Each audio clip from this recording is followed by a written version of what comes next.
Hello, and welcome to Season 2, Episode 5 of Kings Speak. Today's episode is titled The Mindful Man. Now, mindfulness is a very important tool to have in your toolbox when dealing with yourself and others. And we have an amazing guest that I'm looking forward to speaking with, who's going to talk all about being a mindful man. So, hang tight, stay tuned, and see you for this episode.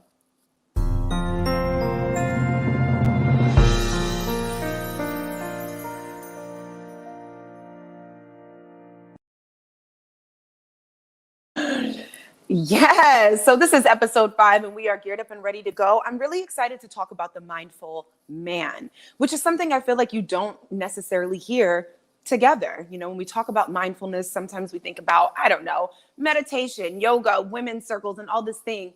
But being mindful is something that we should be doing as humans. So help me welcome to our stage for today a very mindful man. Well, I believe that he is. We're going to find out more. Brandon Alexander, and he's the creator of New Age Gents. Let's get him in here. Hi, Good Brandon. morning. Good morning. Yes, good morning to you. I'm really excited to have you on. I knew when I started this series, I was like, I'm going to reach out to him. I'm going to reach out to him. I've been loving the conversation, so I thank you for heading them. I thank you for having the courage and the bravery to say I want to create some content that's going to impact someone's life. So thank you. Absolutely. Well, thanks for acknowledging me for that. It was really important. You know, in 2016, I did a lot of work with women in healing circles and retreats and stuff. And when I would post, men would be like, well, when are you going to do something for us? I was like, y'all, you want something? Like, okay, you know. And so It's been a long journey, but it's definitely worth it to have these conversations. Yeah, it's crazy. I mean, literally 5-10 minutes ago, before we hopped on here, I just finished probably one of the fastest, deepest, vulnerable conversations in a matter of 20 minutes with 2 other men, and it was so beautiful. Like, I'm still processing it. It was damn good.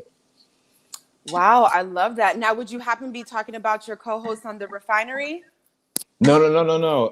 Something different? This artist named Luca.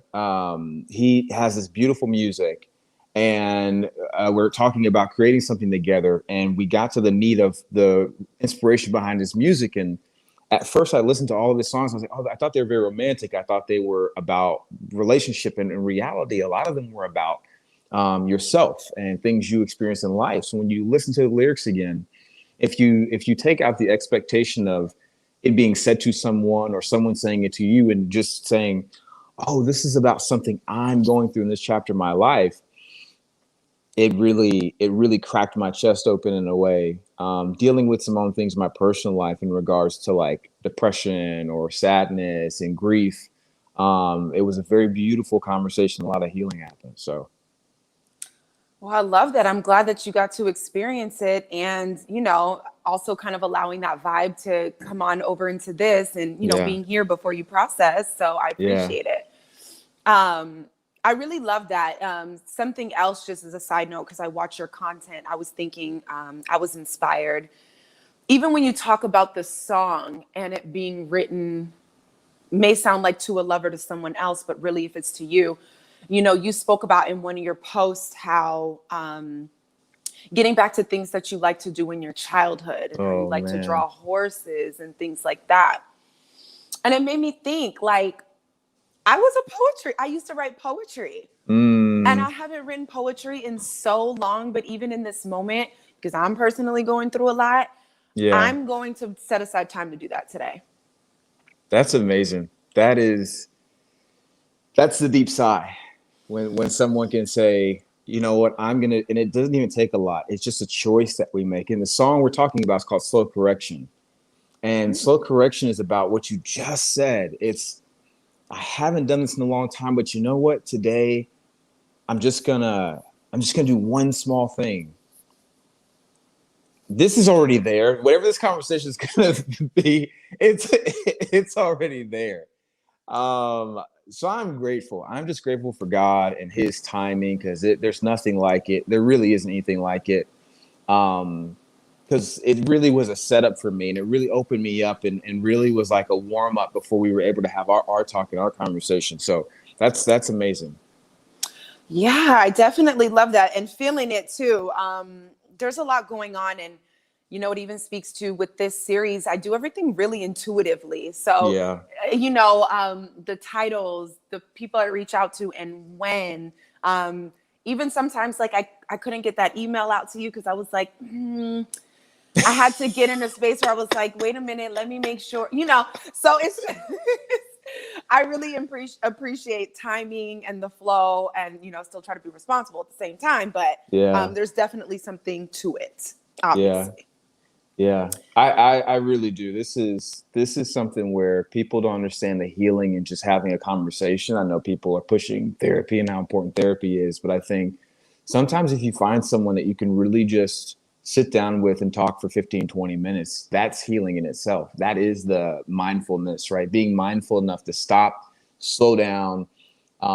It could be in the store. You could be where, you got your mask on. Who cares? How was your day? Take 2 seconds, because that person may not have had anyone check in on them in a while, and you may be the person to just listen. They can just say, you know what, today's been a little off, but thank you for asking. That kind of awareness and that kind of mindfulness in your day to day. I think that's how we create small shifts in how people's days are going and make them feel a little bit better. Very well said. And I love how you talk about the small shifts, because I think about that in conversation. If somebody can hear one thing or be inspired by even 2 minutes of this conversation, or whatever the case may be, it's Yeah. so valuable because they take it with them. Mm. And you don't know the impact it's going to have going forward on the next person they speak to or deal with or interact with. And it's more powerful. The small things are the big things. Come on, So somebody. Come I'm on. all about that life.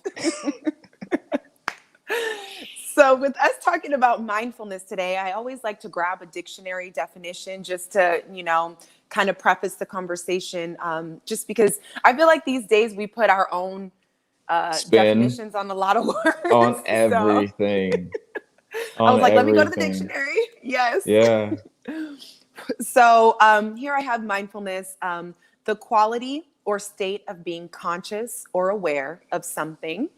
And the secondary definition is a mental state achieved by focusing one's awareness on the present moment while calmly acknowledging and accepting one's feelings, thoughts, and bodily sensations, and used as a therapeutic technique. So that sounds very mindful. Very mindful. And I feel like we associate this so much with femininity Mm, automatically, even though yeah. it's a human thing. It's a human thing. So, with the definitions that I just gave, what do you feel like mindfulness looks like in a man's life, In a in a man's man's life. world? Mm-hmm.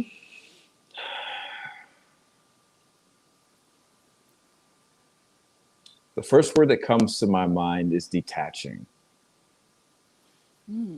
I think detachment from um, an agenda and an expectation of an outcome allows you to be mindful in moments. Often we see certain men are so caught up in their email, and this is with anyone, but a lot of men, because they're work driven or they're physically driven to work out, they get so caught up in this wheel of doing something that they miss a moment, that they miss letting that person in on the freeway, that they miss that their wife did change something with their hair, that they miss that they haven't eaten a healthy meal in 2 weeks because they're so caught up in something else that they're doing. Detaching yourself from any idea that may be tied to your identity, tied to masculinity, tied to who you hang out with, tied to what you think you're supposed to be, frees you up to be aware enough and present enough in the moment, to be mindful of choices that you're making, to be mindful of the words that you use, to be mindful of your feelings, to be mindful of the fact that I would not say I was depressed, and I was depressed for 2.5 months. I would say, oh, I was in a funk. No, I was depressed for 2.5 months. Mm-hmm. So though I try my best to be mindful, I had to reconnect to the mindfulness to say, no, I was depressed for 2.5 months. And here's why. And own that I was depressed for 2.5 months. I think mindfulness grants you the ability to set yourself free from things that you've bonded yourself with. That is so true. And like, there's a couple things there. The detachment is a beautiful thing. And, we got to give people and ourselves grace in that, because we weren't really raised like that. So even just, we were duped into believing to attach to something and focus and go for that. And it's that, Yeah. that. And that's Yeah. cool. Having goals is a beautiful thing. Yep. However, there's an integration, you know what I'm saying? There's a presence and integration that is necessary in order to even achieve that, and to achieve it on an authentic level where it actually means something to you, your life. Yeah. You only get one. So Yeah. Yeah. And not being mindful because it's cool. I woke, or whatever you would like to call it. All these things you do, it has to be for you. It has to be because you see the value it adds to your life, not because everyone's got crystals and they're meditating and they're humming and they've got their sound, whatever. Like, mindfulness for you doesn't have to be any of that. You don't need a yoga mat. You don't need a crystal. You don't need to read Malcolm X to be mindful. Just be present. Just find presence in your life. And in that, however it forms or however it comes from, wherever it comes from, of course, the neighbors want to do their lawn. oh yeah, the lawn, it has to be done right Can you now. hear it? Can you hear the Only in that blower? moment. Okay. But It's okay anyway, though. but that to me that's what's important. Don't do it because it's cool. Do it because it's healing for you, and it's for your heart and your soul. That's why you do it. Absolutely. And that's a very personal thing. One example of who I feel was an extremely mindful man, and I think it's only right to honor today, is Kobe Bryant. Oh man. You know, I mean, Ah. his mindfulness was astounding. Yeah, Um, and it's interesting because I don't know. Do you know who Ed Milet is? I do not. Okay, so Ed Milet Ed, I got love for you, Ed. I don't want to compare him to Tony Robbins, but he gives me the Tony Robbins vibe. But he's just this powerful, strong, multi-millionaire. These types of conversations mean Sure. something to him. He's a Yeah. family man. And I got to speak with him the day after Kobe passed last year. And he was sharing, you talked about this detachment and the presence. And he was sharing how him and his daughter and Kobe's daughter both are on the same volleyball team. And they had been doing volleyball things from 10 a.m. to 10 p.m. And there were only three fathers that stuck around for all the games. And it was Kobe Bryant, Ed Milet, and one more. So Kobe's got one daughter in his arms, rubbing the back of his other child, watching his child, shut the gym down, made sure he was so present, hugged his daughter off the court, this and that. And even just seeing his function, Ed was so inspired. He's like, do I kiss my children enough? Do I hug my daughters? Am I engaging with my kids? Look at this man. Yeah. So it's just, the moments are so rich, and I feel like he nailed it. It's extraordinary. I think he did nail it, and I think that's part of the impact you can have with living a particular way, especially as a man, because men are already seen a particular way in society. We're already seen a particular way in how we operate, and when someone says that's a man or that's a guy, that's how men act. But what happens when you shift the way people think about how men act? Kobe shifted everyone's perspective from athlete to family man. He did. He showed the world like, no, I love my wife. I love my girls. I'm a girl dad. I am present with them. I'm here for the games. I'm here for the painting of the nails. I'm here to take her out to a dinner date. I think he bought her the original dress from The Notebook or something like He that. did. You know, he was so mindful in how he engaged with his life that it inspired other men to change the way they live. And that's going to shift the way people see what's possible for a man in the world and what a man can be. Yeah. And so this is just off the top of my head. How important do you feel that is? Because I feel like as a woman, and because I can only observe, being that I'm not a man, it's good for me to Sure. observe and know, because as women, I feel like we're designed to be a helpmate. And one day when I'm married, this, that, and the other, I think the understanding between men and women is really important.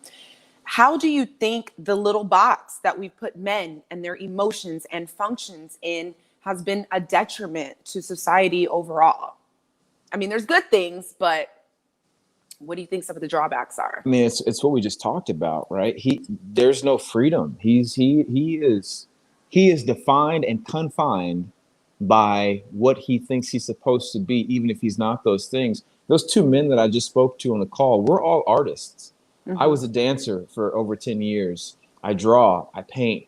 I've played football, but I'm an artist first. That's where I create from. So a lot of men think they have to be the suit and tie guy, the business guy, the buff guy, the athlete, the guy who can barbecue really good. There's these very small things that aren't even a fraction of who a man can be. And what happens is, if a woman is looking at him through that lens of that very confined view, anytime a piece of the real him seeps out, he feels like he has to push it back in. I have to get back into this box. Am I not supposed to like this? Am I not supposed to like that? I know a guy who likes anime, and a woman said, well, I'm not going to date a man who watches cartoons. And he says, well, they're not cartoons. They're a Japanese, this and that and the other. But just that statement alone would make a man think to myself, well, am I watching cartoons? Am I immature? Am I not man enough? Am I not grown enough? Because this woman won't date me because I have this hobby, right? So I think it is why I do what I do and why I'm so happy you have these conversations. It's to strip those blocks and those small standards of what it means to be a man away. And I have a buddy of mine who's Southern, and I made a mistake one day. I said, yeah, we're just a couple of country boys. And I left it at, we're just a couple of country boys. And I called him back, and our next call, I said, I'm sorry, you're a country man, and you're a Broadway performer, and you're a loving husband, and you're a good, like, he's not just a country boy. And that's where I feel like a lot of times people will take something and allow that one thing about them to define who they are. Yeah, absolutely. And it's something we got to be careful of, because like you said, it's small. And I feel like God made us very unique and complex creatures. And we got to be able to live that out and have freedom in it. So that's, that's really important and well said. So I want to make sure I'm not asking things in redundancy. So let's see. Okay. So you spoke about kind of not being able to express certain things, right? And I watched something else that you did on The Refinery, and one of your co-hosts, Colt, he was saying something very important about how when it comes to shining, like you were able to share that you were depressed for 2.5 months or, whatever the case. And, Colt on your other show shared that, when it comes to shining light in the dark places and being open about the things that you're afraid of or what you've gone through, it's hard. Men don't share what's scaring them. And because, maybe they've gone through hard things already and something else hits you and you're just like, this isn't going to break me. I'm good. But just because you say I'm good and the thing may not be happening anymore doesn't mean it's over. So how do you find, how can a man become mindful of his actions in doing that and pressing things down and not being open and not loving on himself enough in a way where he can address his issues and share in a safe space?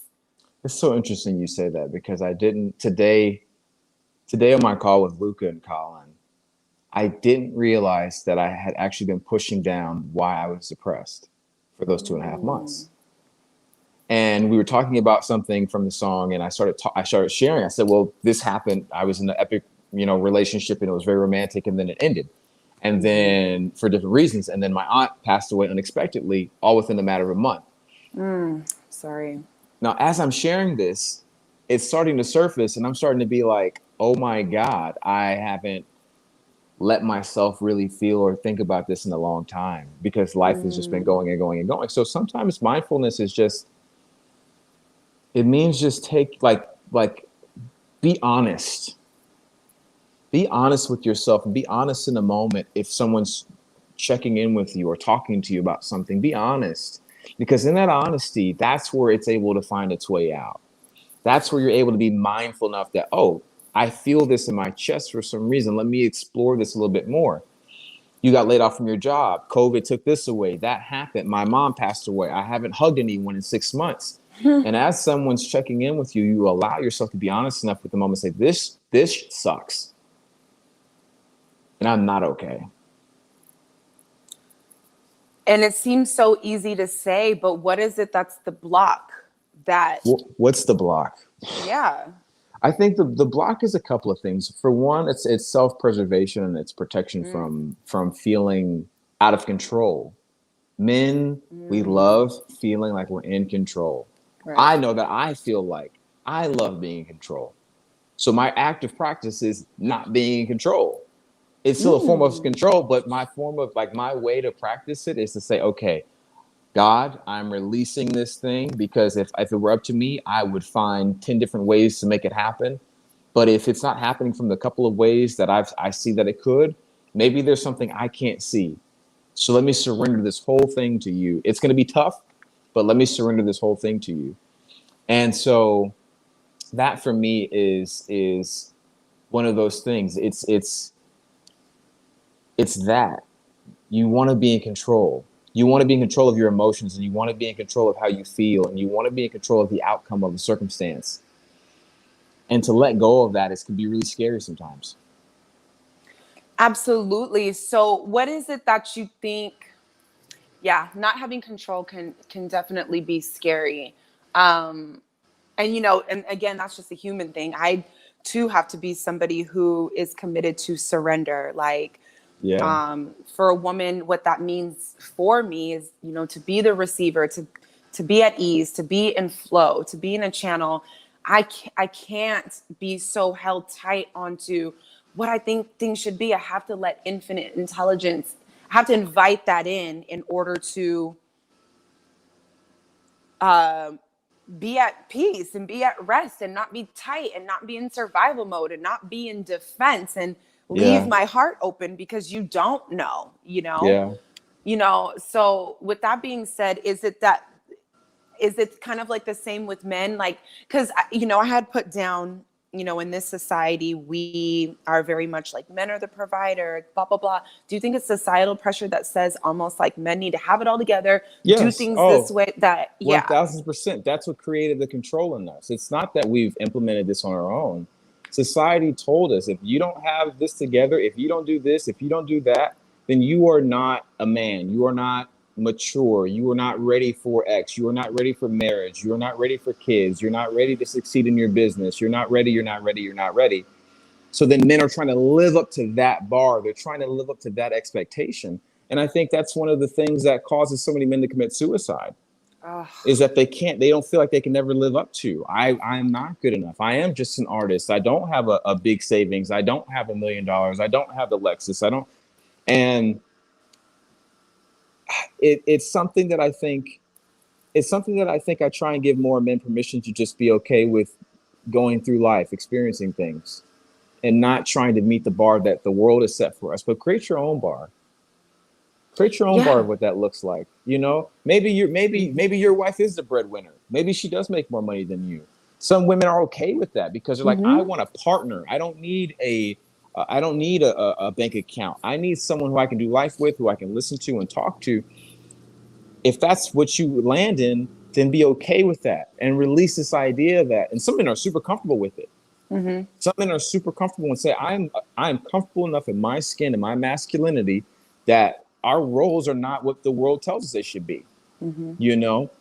And so I find freedom in that. A lot of this goes back to freedom, right? The whole Yes. goal of your conversations with King Speak and being a mindful man is, how do we create freedom for people to be themselves, to live an authentic life, and in order to love and be the best they can be for themselves and the people around them, right? That's really the goal. Is like, how can you be the best for yourself in order to be the best for people around you? That to me changes everything. That changes everything to me. That enables conversations like this. You know, when you've done the Yeah. work, when you do the work, it creates these. Yeah. You're right. And that just blessed me so much, specifically because I didn't look at this platform I've created in a way kind of where you just said, where it gives people freedom to be who they are. Um, and that space and that authenticity, but like, that's my purpose. So I don't think I ever really verbalized or been able to, I didn't say it's my purpose to do this, let me create that. I created this first, but to hear it repeated back in that way, like, blesses my heart so much, because it just makes me feel in the pocket. Like, that is so important to me. And Yeah. God made us all, if he created us, in his image, Come on. that means we're creators too. And he just made Yes. us all so special and unique. If we're not free, Yeah. then what are we doing here? We're Yeah. doing the whole world in this moment in time a disservice Mm-hmm. by not showing up fully and authentically in what God created us to be. And Yeah. I cannot stand by and watch. Like, I'm just like, we have to make that space, get out of this box. I've always fought the box. Like, I'm Yeah. painting on the box, I'm putting holes in the box, I'm punching the Yeah. box down, because the beauty is in the freedom Mm-hmm. that we deserve to have. Yeah. Everyone. Yeah. I mean, if well, I I every man that I've seen that's been on here and interviewed, and everything you post, you get to see a side of them I think a lot of people probably don't get to see. Mm-hmm. There's something I try and share with women, is there's something special when you can create a safe space for a man to be himself. Now, what comes out on the other side, you may say, oh, I jive with that, or I don't jive with that, or that's whatever, in different regards, right? Your friends are your friends, and there's romantic. I think in a romantic sense, you may want the guy that's X, Y, and Z, but it's like, who can he be at 2 a.m. talking to you in the bed? Who can he be if he's had a rough day? Who is he allowed to be if he feels like he's failing? Who is he allowed to be in the relationship with you? And a lot of men have experienced it where they're not really allowed to be much else. They're not allowed to be themselves. They're not allowed to have real emotions and real thoughts and real things because of everything we've talked about. So for you to create this space for men, I mean, it's refreshing. It's a blessing to have that, because it shows men that, no, every woman's not going to put you down because you're into anime, or you love horses, or that you want to draw, or that you do ballet, or whatever the case may be. Um, that safety is sacred.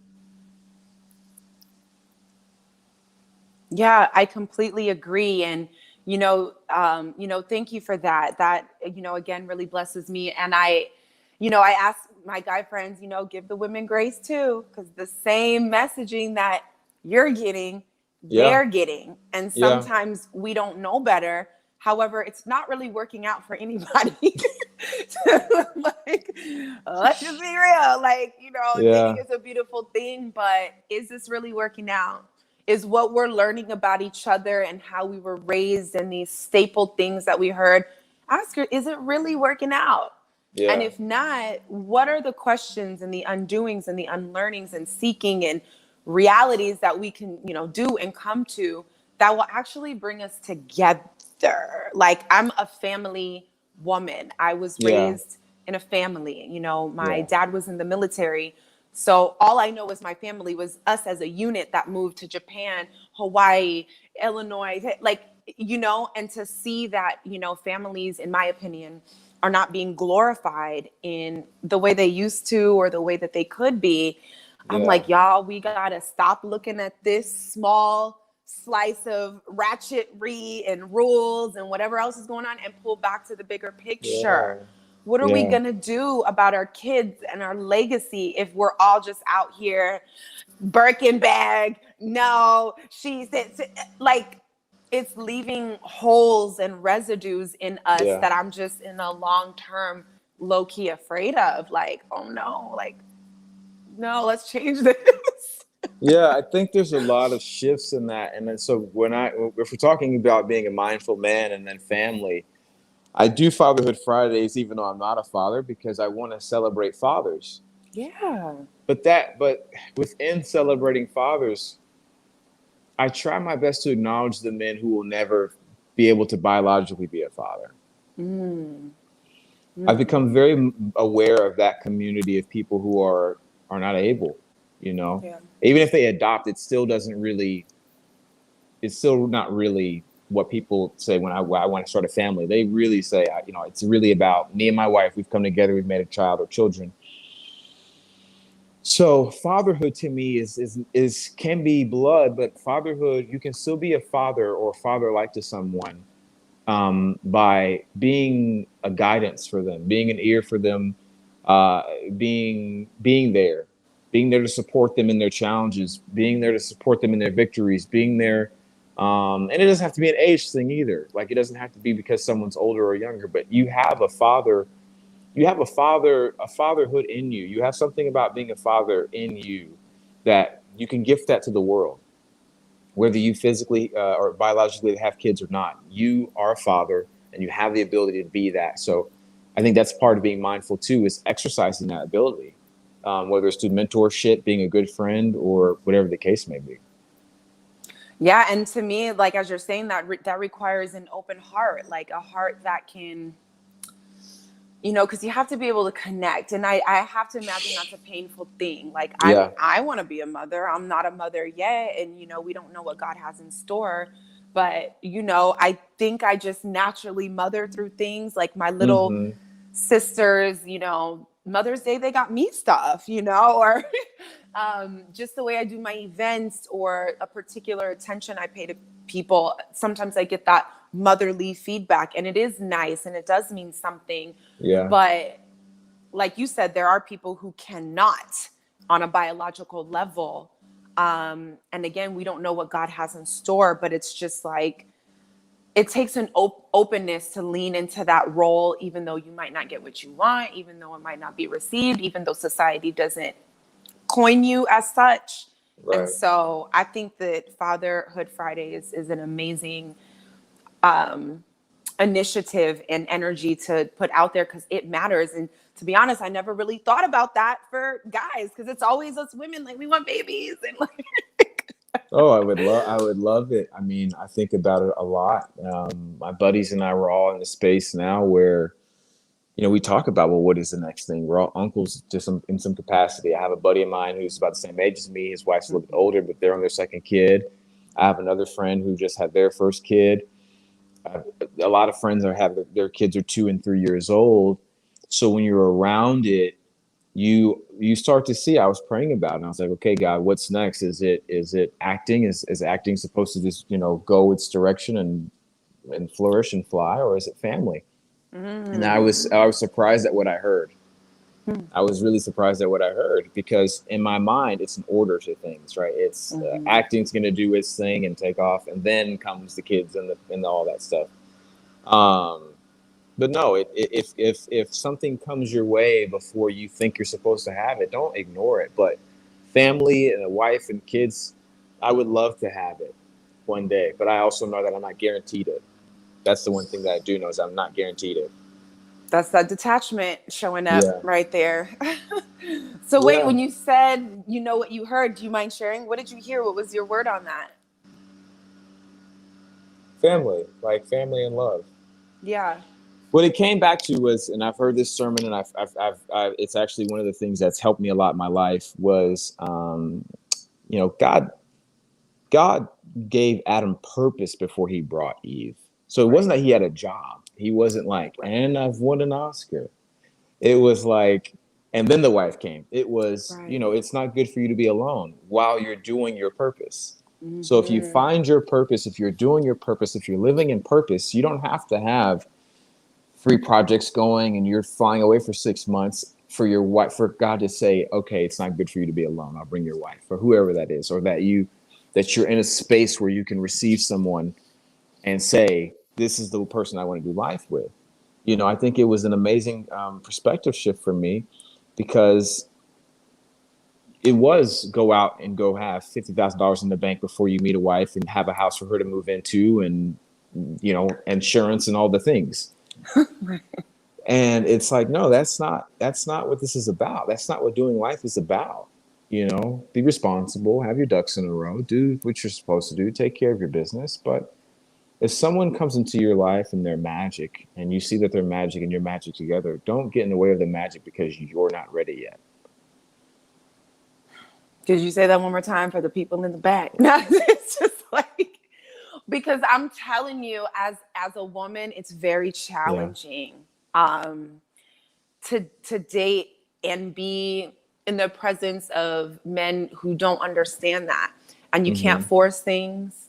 You can't No. make people see things your way. No. Everybody has to unfold their own idea of things in their Mm-hmm. own time.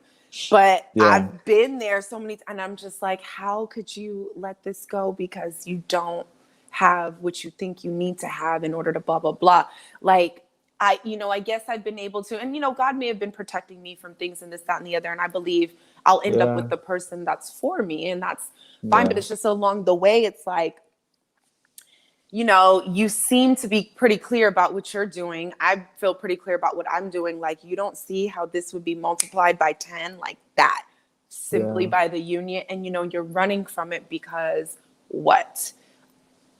Dot, dot, dot. So I Yeah. love the way you mentioned that Adam had purpose first. Yeah, it was just well said, because I do. I'm one of those women who think it's okay to have purpose, but to still be navigating your way. Like, how do you know that the person for you doesn't have some of the missing pieces that's going to take you to the next level? Mm-hmm. To me, it kind of Yeah. seems like a no-brainer, but I guess everybody gets that in their own time. And sometimes too, I don't even. Sometimes too, I think it's you. This person just may be healing for your heart. They may not Right. have anything to do with what you're going to do career wise, but because of what they're equipped with, Mm-hmm. one of the things is I need someone who can keep me light. I'm a very like deep thinker, and very like in the world and trying to make changes and save people and blah. So I don't necessarily need someone who's going to tell me that I'm an amazing actor, or that, you're going Right. to go get the Oscar. If it's there, great. But what I need from you as my partner is to make me laugh. Right. Throw dish soap on me when I'm being serious. Like, let's just grab me and dance, because I'll get in my head, and I need someone who can pull me out and pull me out and pull me out. Mm-hmm. Because that's their natural way of being, right? Right. And everyone's relationship is different, but I think for me, the duality that I've seen that really works well, a good a good pairing for me is someone who knows how to kind of live in the moment, and just keep things light and keep them loose, you know. And how long did it take you to kind of discover that about yourself, like what your authentic needs were? I mean, we're not talking early 20s, Brandon. We're Yeah. talking We're not early 20s. We're There's talking no, the evolved man. yeah, we're not talking, there's no mindful anything at 22. Um, but no, I would say in the last couple of years, I mean, I would say from 20, 26 on 32, 26 on, um, I've been in some very mm, mm, emotionally and mentally healthy relationships that didn't end in any malicious or weird way, and I've been able to take things from those people and say to myself, well, what worked about us? Why was she drawn to me? Why was I drawn to her? And then, okay, what am I attracted to? Just, they say dating is data. You're collecting data when you meet people, Right. right? So that's the data that I've collected from my experiences and who I've fallen in love with and who's made me feel like me when I'm with them. That's important to me. That's part of the mindfulness. Who makes me feel like me when I'm with them? Do I find myself posturing because your dad's in the football? Do I find myself having to dress a certain way because you're into like expensive things, or whatever the case may be? Are you giving in to me because I want to be dirty in the woods somewhere with my horse? Like, what's happening here in our dynamic? And what the best ones are when they're authentically who they are. I'm authentically me. There's an invitation to come into their world, and there's an invitation to come into mine. That's where I find a really sweet and beautiful balance. And then the rest of the stuff you figure out along the way. And maybe it's not for the long run. Maybe it is 2 weeks, maybe it's 6 months, maybe it's 2 years. We don't know. But we can take what we can from those encounters and those interactions, and not make them out to be the bad guy and the villain. Things are meant to end. Things are meant to end. They're meant to. That's how we get to the new chapter. That's how we get to the new book. Right. And that's, I mean, it's life and death. It is. Just goes for It's all literally things. life and death. I said to Luca on the call, I said, some things had to die in my life in order for me to evolve into this new beginning. And they weren't intentional. I wasn't asking for the girl that I was romantically involved with to move to London. I wasn't asking for my aunt to die unexpectedly. Like, I wasn't asking for those things to happen. But because they did, because they died, I was able to get into equine therapy. And I say equine therapy loosely, but because I just found a horse, and that horse became my therapy, and it became something that I found myself in, and found that I could really, really belong and really be accepted for me just by being with him. He creates mindfulness for me. That. You have no opportunity of not being present when you're riding a horse. It's life or death, right? If I'm busy heading the clouds and he spooks at something and he takes off running 30 miles an hour, that's a wrap for me. Wrap. Or it's a wrap for whoever's on the trail. It's a wrap for me. It's a wrap for that horse. He can run off a cliff. Anything can happen. Oh my God. So there's no room for not being present. Now, mindful, it's not that extreme, but that's the stakes you're playing at, right? Those are the stakes. That's the pros and the cons to it. And so what I love about it is I can sit with him. I can enjoy the trees. I can enjoy the breeze. I can enjoy the clouds. I can enjoy my whiskey. I can enjoy whatever. And that's my moment. And that's my time where nothing matters. No business call, no email, no text message, no nothing.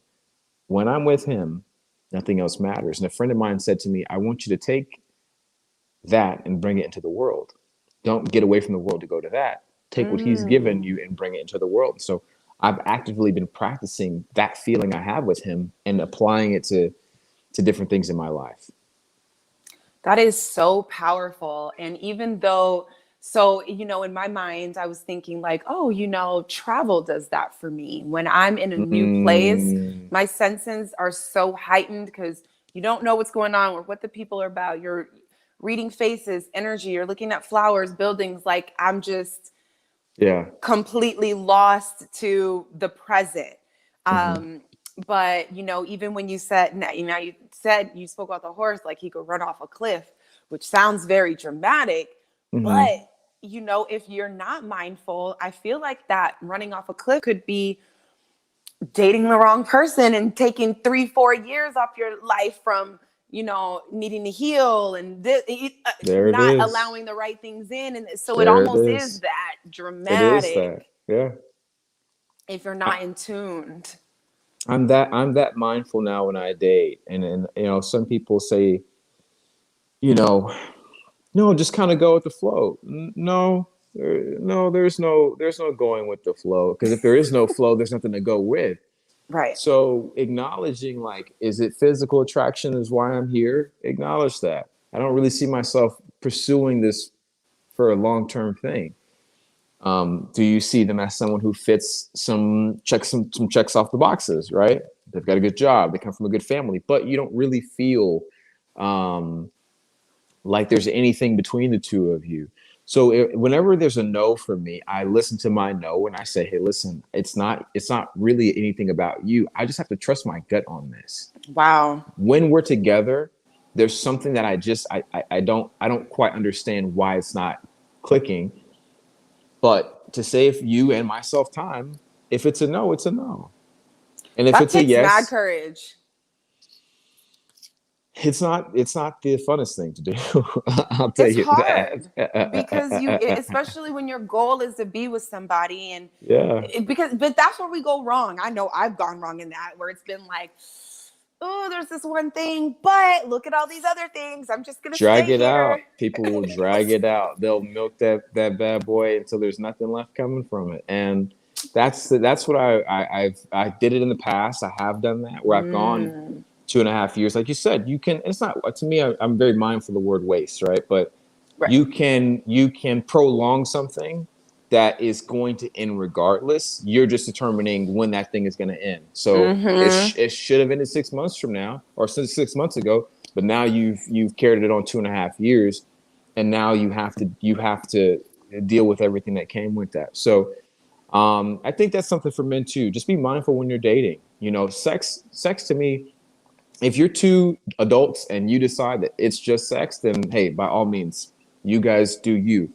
But Right. if someone is clear and already stated to you they're interested, or you said that I want to start dating, or I want to be, in relationships, then carry out your word, right? Mm-hmm. Carry out your word. Live it and walk in that integrity. In that, don't use someone's vulnerability as a way to just get some needs met, right? She Right. says she likes you, you like her. Now you're hanging out. Now you've gone out to dinner. Now she's into you. Now you're kissing. Now you've had sex, but now you don't want to text her anymore. That's not Mm-hmm. okay. That's not Right. okay. You typically know from jump what you're feeling and where you see it going. Mm-hmm. If you just want to have sex and you don't really see her as a girlfriend, your mind's not going to magically change overnight after you've had sex to now say, actually, you'd make great wife material. No, you'll probably keep this consistent theme of just a physical draw to each other. But Right. if you see yourself and you say, I really want to pursue you, and you guys decide and you consent to be physical, but you still continue to put the work in to court her, pursue her, then by all means, big dog, keep going. Right. But when you send these mixed messages, that's how people get hurt. Mm-hmm. That's when people think men ain't and all these different things. And I mean, women do it too, but we're really focusing on the men right now. Like, and I don't Mm-hmm. do the whole vice versa thing, because if the focus is what we're talking about, then I'm going to stick with the men. This is for Yeah. those guys. Honor yourself, honor your body, honor your heart, honor your soul, honor your mind. If it's not for you, if you don't feel like those things are being protected and guarded and respected, then let your no be a no. I love that too, and I love that you said honor yourself, because it's okay, and it's actually a turn on for a man to be doing that. Just because you know just your habits or meant sow your wild oats, or did you hit your boys is always, just because that's the narrative. Like, when do you get to the point where you want to honor yourself? Like, Yeah. this is about you. Just because all of this is going on doesn't mean, but that's what being mindful is all about, Yeah. because we don't realize how much the messaging and marketing affects our thoughts, feelings, and actions. And we Mm, think we're in alignment, but we keep hitting the same wall, and then just go keep hitting the same wall. And it's like, no, just as it frustrates me at times when I see conversations on the internet about, women that need to close their legs, and women don't be this and women don't be that. And it's like, yeah, of course, but like, what about you? Like, when does it come to the point where you're honoring your body and your energy as if you don't carry things and energy and along with you. Yeah. So but again, it's not been part of the conversation. And that's why it's important to hear a grown man say it's okay to honor yourself, you know? So it's you change your way of how you see sex and how you see intimacy, right? For a while, for myself, it's really about the idea of validation. It's a instant gratification, and you see how temporary that satisfaction is. But the thing we're really yearning for is love. We're really yearning for companionship. We're really yearning for partnership. We're really yearning for family. We're really yearning. These are the deeper things that are rooted in us, but they come out in different ways.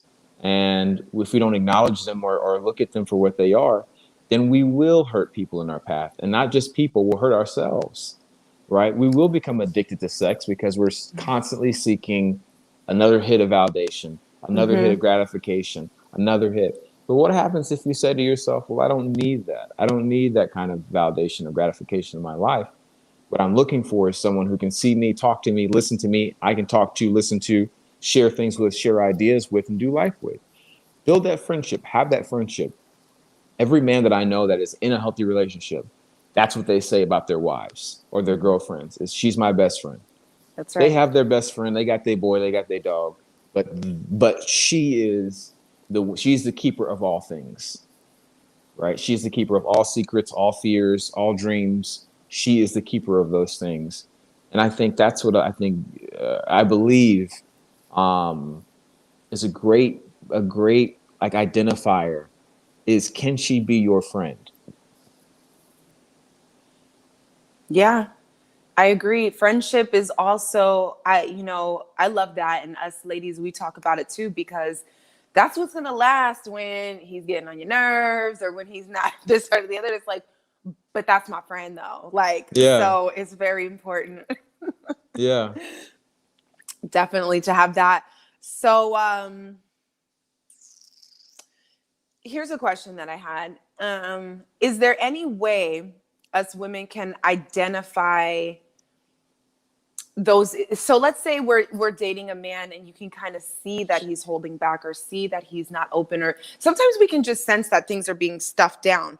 Like, how can a woman gently speak to that and draw out that issue or fear in a non-intrusive way? Is it just how does that work? What feels non-intrusive when it's like you can see that this guy's got something going on you don't want to say? I think you got to know your person. You got to know your person. You're right. Like different things work for different people, so I don't have a generalized answer response for that. But I think that the start is you got to know what kind of man he is. I'm not someone you can just be like, "How are you doing?" and I just open up. Right. There's typically like a an entrance point, like an on ramp that in conversation. But once you hear the switch, you create the space for it to kind of just naturally go that way. For me, that's what works for me. Some men do want you to just straight up say, how are you doing? Or some people do want to be confronted with, hey, I see that after this happened, there's a shift in you. Do you want to talk about it? Invitation is always the best way to go about it. Invitation versus intrusion. That's what I'll say. Create an invitation somehow. It could be over food. It can be over a video game. It could be you take him to the batting cages and he's getting it out. A buddy of mine did that with me during a breakup, and I didn't realize that it was going to be the thing that opened me up. So know your guy. Know your guy, and find that moment and that invitation to create a space for him to share. Because I have a lot of friends who'd be like, "You don't talk to nobody, but he'll talk to you." It's because he's my boy, and I know how to find that. Sometimes it's when we're working out, and we'll just talk about life. But it's a beautiful thing. It's a beautiful, beautiful thing. So that's something. What have you seen work? I feel like my best asset has been listening. If you listen, Yeah. you actually hear a lot. Yeah. And that kind of allows, like you said, people are different. It's different things. But I think that listening, it starts there, because people will tell you how they're feeling or what they're going through, or it's subtle, but it's always there. I feel, if you listen.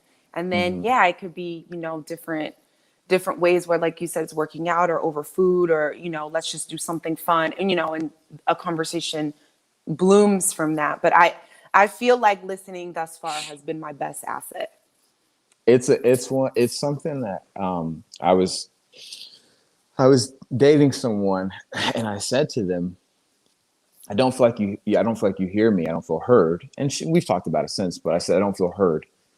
And she later came to me and said, well, because she was scared in that moment. So everything was being filtered through her own fear of what was going to come through on the other end. So I said, but yeah, but that in those moments, if I don't feel safe, my faucet's turned off. My faucet's turned off. You saying I hear you does not mean I feel heard. Correct. And it is, and I think I've been learning this recently about listening, is what you just said. Mm-hmm. There was a part of me that didn't realize, oh, okay, yeah, you're listening to me, but you didn't hear me. What I'm saying is being filtered through your Yeah. opinion, your trauma, your need to be right, Mm-hmm. so with your friend saying she was scared, when you're Mm-hmm. scared, that's when the ego shows up and like, I got to protect. So I then gotta what protect. you start hearing stuff, and all these blocks are fired off, because it's just like, you're in your own head, you're in your own trauma, you're in your Yeah. own. So there's a presence required, and it takes practice, It because it's does. not easy. And this is on a both ends thing, because part of that is listening to some. I've had women tell me I've hurt them, you Mm-hmm. know, and not hearing that through the lens of, well, here you go back to your old ways again, or here you go. No, it's not that. It's your experience is valid. If in your story this is how I made you feel, I cannot change that, right? And I all I can do is acknowledge what happened, what went down, and then work from there. And maybe if you're looking for a different outcome of the circumstance, then my behavior, I'd have to show you something different in my behavior. But I can never change the fact that what I did may or may not have really hurt you. Because oftentimes people go back after they said they were hurt, and they were like, well, this is really more my thing than you actually doing this intentionally to hurt me. This was more so I liked you, or this. Now I'm hurt because of X, because of the rejection, because of this.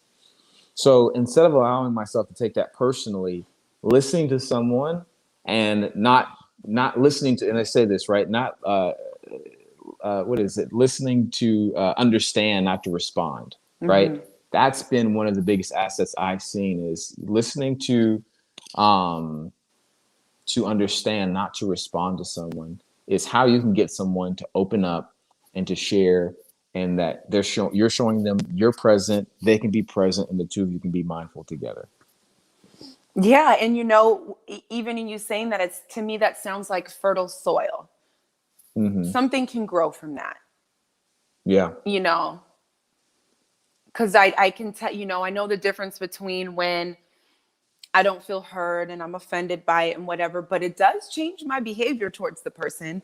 But it's Yeah. also a lot of work to try to uphold, and I can't tell this person that because they're it's too much. So Mm-hmm. it's like, it is a thing and a dance and an effort to learn to, and then, same thing on my end. Okay, maybe they are not seeing you like that, and what you have to, and that has to be okay too. So there's so much grace, space, and presence required, and it's different. I think it's something that has to be learned, and that it comes with maturity, because you go through things and you grow through things, and you're like, why did I feel like we were having two different conversations? Like, what is Yeah. happening here? Yeah. So I love that. No, very well said and very valuable insight. Let me see. I have one more for you, because we've just about hit our hour, and I want to respect our time. So let me pick one. Okay. Um, well, I feel like you kind of, well, if you were to give advice to gentlemen watching that have this, sparks their mind and they want to be more mindful, do you have 1, 2, or 3 little steps or modalities you would think would work specifically for men that would allow them to be like, oh, I'm feeling, oh, they're feeling, oh, emotion, to invite mindfulness and integrate it into their thought process? Slow yourself down. That's the first one. Slow yourself down. When your thoughts get to racing about work, challenges you have, goals you want to achieve, you can still be in motion and in action, but slowing your thoughts down, slowing down the rate at which you're processing and thinking about things. Slow yourself down. Whenever I slow myself down, that's when I find myself catching something that I may not have if I just kept going on autopilot or on, you know, going 100 miles an hour. That's the first one. Slow yourself down. Take that time. Breathe. One thing that I do now is I listen. I look. If I'm talking to someone, I actively have to say, "When's the last time I took a breath?" Or am I just pushing out constantly and slowly? Right? Am I constantly just pushing out slowly, or am I just constantly holding it in? I'm mindful of my breath. So pay attention and be aware of your breath and your breathing. Inhale and exhale. The second thing is find something for yourself. Find something for you. For me, it's horses and being outside. Your thing may be something else, whatever it is, basketball, whatever. Find that thing for you and spend time doing it that you're not worried about. You're not worried about anything. You just want to be doing that for that time. And then the third thing is what you said. Give yourself grace. If you didn't get that thing done, if you didn't do that, if you didn't, you know, get those sales the way you wanted, give yourself grace. Give yourself grace. You're still living, you're still breathing, you're still here. So you still have an opportunity to do something. So that's it. Slow down, do something that you love and that you can be present doing it, and give yourself grace. Love it. That's perfect. Amazing. There were so many nuggets here that you shared, and I really appreciate it. For those of you watching, I know you got much value from this, so please, share with a friend. I also want to make sure to honor, if you could just kind of in a nutshell tell people like who you are, what you do, and about your podcasts and things, so that they Oh, can man. follow and stick with you. You can do this however you want, but I want to make Oh. sure that we can support you as well. So my name is Brandon G. Alexander. I'm the founder and creator of New Age Gents. I have a platform with 2 other gentlemen, Colt Prattis and John Gorski, called The Refinery. You guys can watch it on YouTube. And we talk about masculinity, mindfulness, relationships, love, and different things like that. I'm also a part of Men Talking Shift with Corey Emanuel and Justin Riley. 2 amazing men that I love working with. And part of our mission is to create a digital platform that is having conversations around masculinity and what it looks like in today's society. So that's my passion. That's my work that I do. So if you guys want to support, one of the things I tell people, it's not about follows, it's not about likes, it's not about comments for me. It's about being that better man in your life. It's about making that choice today for you. Make that choice for yourself. Make that choice for your heart. Make that choice for your soul. And to me, that's how you push this mission forward that I have with New Age Gents. It's by being that very thing that we're hoping to create in the world. Be a mindful man. Be a gentleman. Love yourself. Love others, and be kind. Yes, I love it. That's perfect. Thank you so much for spending your time and energy with us today. I'm really excited about this. I love it. Maybe we could do it again, sometime and figure out something else. It'll be intuitive. We'll figure it out. But I'm definitely tuned into some of your other stuff, which is so good. So keep doing the work that you do. You guys make sure to follow New Age Gents on Instagram. You can follow Kings Speak on Instagram, and we're just going to keep the conversation going. So thank you guys so much for watching. Thank you again. And everybody have a great rest of your day. Amazing. We'll talk soon, lady. Absolutely. Sounds good. Bye. Bye.